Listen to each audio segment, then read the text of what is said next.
Alright, in this video we're going to be going over GoPro and finding out if it's actually worth it. So if you've got a GoPro or are planning to get one, you've probably seen that subscribe button prompt and wondered, is this a gimmick or is it a good deal? So in this video we're going to be breaking everything down. So once you go for the GoPro subscription, you actually get unlimited cloud storage for all your GoPro footage in original quality. It also allows you to automatically upload directly from your camera. So you simply plug it in and it uploads on Wi-Fi.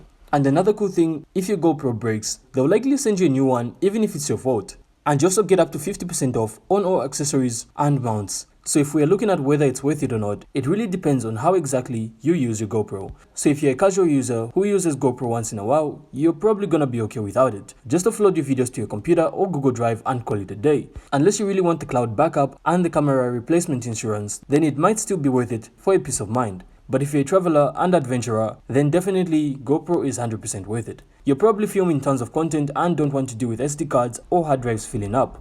That auto upload feature is also a clutch after a long day, so you'll just be able to plug in your GoPro and let it do its thing.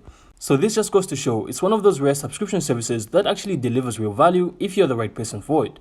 So that wraps up this review. I really hope you found this insightful, and if you did, make sure to leave a like and of course subscribe, then we'll see you on the next one.